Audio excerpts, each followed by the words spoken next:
फैसलाबाद में पाकिस्तान ने तारीख रकम कर दी है क्योंकि पाकिस्तान ने पहली बार साउथ अफ्रीका को अपने होम ग्राउंड पे शिकस्त दी है।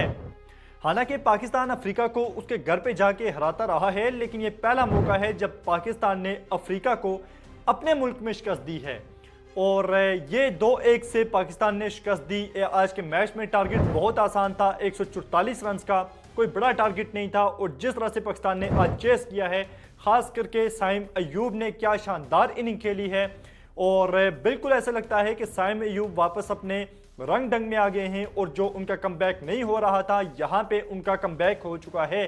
क्योंकि साइम अयूब ने पहले मैच में 39 रन बनाए 42 बॉल पे, दूसरे मैच में 53 रन बनाए 66 बॉल पे और तीसरे मैच में फिर से 77 रन की इनिंग खेली 70 बॉल पे। तो यहाँ पे अगर आप देखें तो साइम अयूब के लिए ये सीरीज बड़ी शानदार रही है, 39 रन, 53 रन, 77 रन। और इसके अलावा बाबर आजम ने भी आज बड़ी जबरदस्त इनिंग खेली और बाबर का मसला यही है कि वो अच्छे टच में नजर आता है, बड़े फ्लो के साथ रन बनाता है, कवर ड्राइव भी खेलता है, कट भी खेलता है, फ्लिक भी खेलता है, लेकिन उसके बाद ऐसा लगता है कि शायद बाबर की किस्मत उसका साथ नहीं दे रही।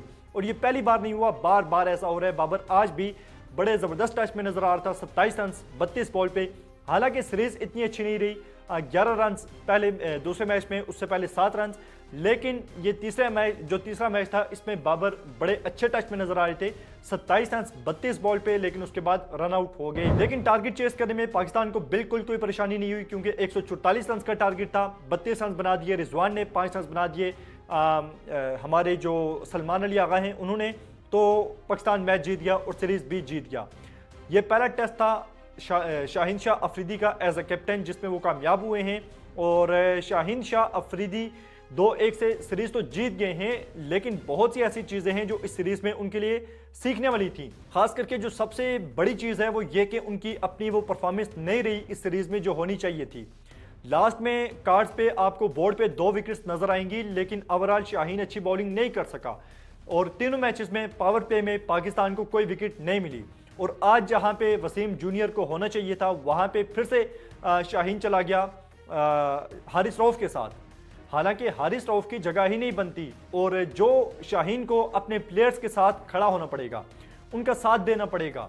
और जैसा बॉलर है वसीम जूनियर, जिस तरह से वो जान मारता है, फिटनेस है जिस तरह की उसकी परफॉर्मेंस थी कल वाले मैच में, परसों वाले मैच में, आज वो ड्रॉप बनता नहीं था लेकिन उसे ड्रॉप किया गया।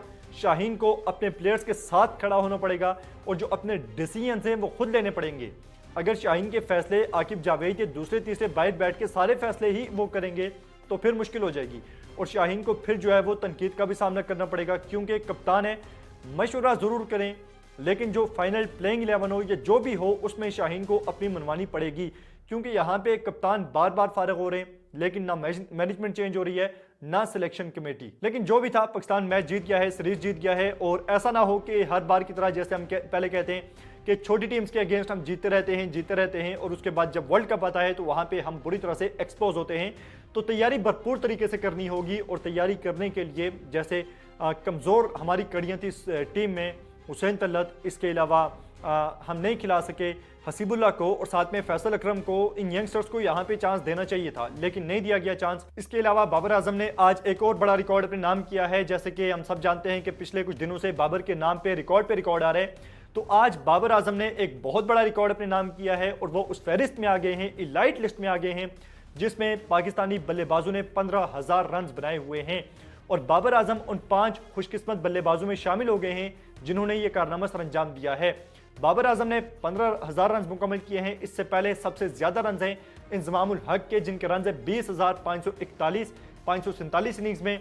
यूनुस खान के हैं 17,790, 451 इनिंग में। मोहम्मद यूसुफ के हैं 17,134, जावेद मियादाद के हैं 16,213, बाबर आजम के हैं 15,004।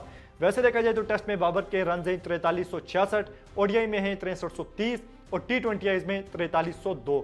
तो ये रन हैं बाबर आजम के और ये वो रिकॉर्ड्स हैं जो आज बाबर ने अपने नाम किए हैं।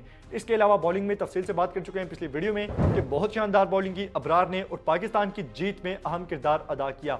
अबरार जो है वो मैन ऑफ द मैच भी हैं और मैन ऑफ द सीरीज जो है वो मिला है क्विंटन डिकॉक को, जिन्होंने अपनी रिटायरमेंट ली थी, वापस 2023 वर्ल्ड कप के बाद रिटायरमेंट ले ली थी और अब वापस क्रिकेट में आए हैं। क्या शानदार कमबैक हुआ है, 2 50s, 1 सेंचुरी इस सीरीज में।